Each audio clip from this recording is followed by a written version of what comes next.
Hello students, इस video में हम डिबेंचर्स क्या होता है, डिबेंचर का मीनिंग क्या है, डिबेंचर के टाइप क्या है, ये सब देखेंगे।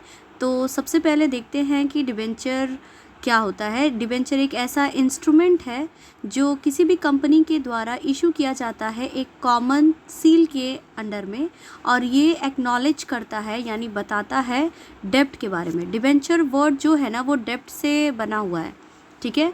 ये क्या है, तो डिबेंचर जो है वो रीपेमेंट करने के लिए, मतलब कंपनी के द्वारा एक स्पेसिफाइड डेट पे और इंटरेस्ट, कुछ फिक्स्ड रेट ऑफ इंटरेस्ट जो है वो प्रिंसिपल अमाउंट पे करते हैं, ऐसा होता है।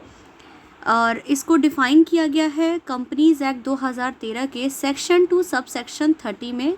डिबेंचर में आता क्या क्या है, तो डिबेंचर स्टॉक हो गया, बॉन्ड्स हो गया, या कोई भी ऐसा इंस्ट्रूमेंट जो कंपनी के डेब्ट का एक सबूत है, चाहे मतलब वो कंपनी के एसेट्स पे चार्ज हो या ना हो, ठीक है। और जो भी पर्सन डिबेंचर मतलब जिसको डिबेंचर इशू किया जाता है वो डिबेंचर होल्डर कहलाता है। अगर हम देखें इन शॉर्ट, तो डिबेंचर एक ऐसा इंस्ट्रूमेंट है जो कंपनीज एक्ट 2013 के सेक्शन 2 सब सेक्शन 30 में उसको डिफ़ाइन किया गया है। और डिबेंचर के पास एक कॉमन सील होता है और ये जनरली डेब्ट ऑफ द कंपनी होता है, कंपनी का डेब्ट है ये, और इस पर फिक्स्ड रेट ऑफ इंटरेस्ट जो है वो पे किया जाता है। फीचर्स क्या क्या है डिबेंचर के, तो डिबेंचर का सबसे पहला फीचर ये है कि कंपनी इसको usually in the form of certificate issue करती है, और इसको for a particular period issue किया जाता है, कि इतने दिन के बाद इसको रीपे कर दिया जाएगा।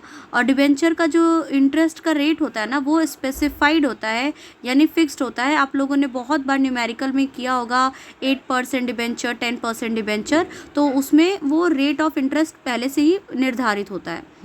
नेक्स्ट है कि ये कंपनी की बोरोइंग है, ठीक है। डिबेंचर जो है वो कंपनी की बोरोइंग है, ये भी इसके फीचर में आ जाएगा। और generally it creates a charge on the undertaking, यानी कि कंपनी का अंडरटेकिंग पे के ऊपर ये चार्ज एक है। और डिबेंचर होल्डर जो होते हैं ना उनकी कंपनी की मीटिंग में कोई भी राइट नहीं होती। और डिबेंचर होल्डर कौन होता है, जिसके पास मतलब या जिसको डिबेंचर इशू किया जाता है उनको डिबेंचर होल्डर कहते हैं। और इन डिबेंचर होल्डर को कंपनी के मीटिंग्स में कोई भी वोटिंग राइट या मतलब नहीं मिलता है। जैसे कि एज अ शेयर होल्डर को वोटिंग राइट मिलता है, डिबेंचर होल्डर को वोटिंग राइट नहीं मिलता है। इंटरेस्ट जो होता है डिबेंचर का वो प्रॉफिट के अगेंस्ट चार्ज किया जाता है। ये सभी डिबेंचर्स के फीचर्स हैं। एक क्वेश्चन और एग्ज़ाम में आता है हमारे, difference between shares and debentures, और ये जो पोर्शन है ये हमारा कंपनी लॉ, कॉर्पोरेट अकाउंट और बिजनेस फाइनेंस दोनों के लिए, तीनों सब्जेक्ट्स के लिए बहुत ही इम्पॉर्टेंट है, जो आपके 12th class, BCom, BBA, MBA even और एमकॉम, इन सभी क्लासेस में बहुत इंपॉर्टेंट टॉपिक हमारा शेयर्स और डिबेंचर्स का हो जाता है। एज अ कॉमर्स स्टूडेंट ये आपके लिए बहुत इंपॉर्टेंट पॉइंट है। तो शेयर्स और डिबेंचर्स के बीच का डिफरेंस क्या होता है, तो एक एक करके हम देखते हैं वन बाय वन। शेयर्स क्या है, ओनरशिप के अकॉर्डिंग अगर हम देखें तो शेयर का मतलब होता है कैपिटल, ठीक है। तो इसलिए शेयर होल्डर को हम ओनर ऑफ द कंपनी कह सकते हैं। और डिबेंचर का मतलब होता है डेब्ट, यानी उधार। तो डिबेंचर होल्डर जो होता है ना वो लेंडर होता है, कंपनी का ओनर नहीं होता है, लेंडर होता है। तो वन लाइन में आप याद करिए कि share holder is known as the owner of the company and debenture holder is known as the lender of the company. Share means capital and debenture means डेब्ट। ओके, 2 पॉइंट हमारा एक first point से ही हो जाएगा, ठीक है। Return क्या है, तो शेयर होल्डर को डिविडेंड मिलता है और डिबेंचर होल्डर को इंटरेस्ट मिलता है जो कि प्रॉफिट के अगेंस्ट चार्ज किया जाता है। क्लियर है। एक और चीज़ होता है, शेयर पे डिविडेंड तभी मिलेगा जब आपको प्रॉफिट होगा, बट डिबेंचर पे प्रॉफिट हो या ना हो आपको एक फिक्स्ड रेट ऑफ इंटरेस्ट जो है वो मिलेगा इन रिटर्न। रीपेमेंट की अगर हम बात करें तो नॉर्मली शेयर्स को कंपनी के होल लाइफ टाइम में रीपे नहीं किया जाता है, जबकि प्रेफरेंस शेयर्स के लिए थोड़ा बहुत लिमिट है, कुछ उसका अलग केस है। अदरवाइज डिबेंचर को अगर इशू किया जा रहा है तो फॉर अ पर्टिकुलर पीरियड के लिए, स्पेसिफाइड पीरियड के लिए किया जा रहा है, और जो ड्यू डेट होगा उस पर इसका रीपेमेंट किया जाएगा, ठीक है। अगर हम बात करें शेयर्स को हम डिस्काउंट पे इशू नहीं कर सकते except only one case, that is sweat equity share.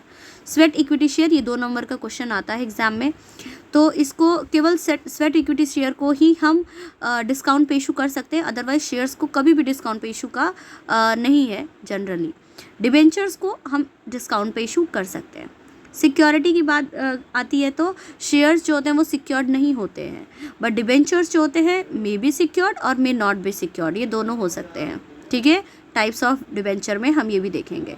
Convertibility की बात हम करें तो शेयर्स को can not be converted into any kind of security, but debentures can be converted into shares. Suppose that आपने किसी कंपनी का डिबेंचर ले रखा है, आगे आने वाले समय में आपको लगता है कि उस डिबेंचर को आपको चेंज करके शेयर कर देना चाहिए, तो आप definitely you can go for it, आप चेंज कर सकते हैं। नेक्स्ट है हमारा वोटिंग राइट की अगर हम बात करें तो वोटिंग राइट में शेयर होल्डर्स, जिनको हम इक्विटी होल्डर्स भी कहते हैं, शेयर होल्डर्स में इक्विटी शेयर होल्डर्स वालों को, प्रेफरेंस को नहीं, उनको मीटिंग अटेंड करना भी होता है और उनका जनरल मीटिंग में वोटिंग राइट भी होता है, जबकि डिबेंचर होल्डर के पास कोई वोटिंग राइट नहीं होता। शेयर होल्डर का जो रिस्क है ना वो बहुत ज़्यादा होता है। ठीक है, इवन जितना अमाउंट उन्होंने लगाया है वो भी उनका डूब सकता है पैसा, जबकि डिबेंचर होल्डर्स जो है ना वो थोड़े सेफ होते हैं शेयर होल्डर से, क्योंकि सिक्योर डिबेंचर जो होता है वो एकदम ही रिस्क फ्री होता है। प्रायोरिटी की बात करें कि रीपेमेंट कब होगा, जब कंपनी का वाइंडिंग अप होगा, तो कंपनी के वाइंडिंग अप में पेमेंट ऑफ शेयर कैपिटल तभी होगा जब डिबेंचर वालों को पहले पे कर दिया जाएगा। यानी प्रायोरिटी किसको मिलेगी, डिबेंचर होल्डर्स को पहले पे ऑफ करना होगा। अगर फिर पैसा बचा देन आप ओनली शेयर होल्डर्स को पे ऑफ कर सकते हैं। तो इस तरह से हमारा ये 9 to 10 पॉइंट्स हैं जो शेयर और डिबेंचर के बीच का डिफरेंस है। होप आपको ये समझ में आया होगा। Hope you like this video. Please like, share and subscribe. Thank you.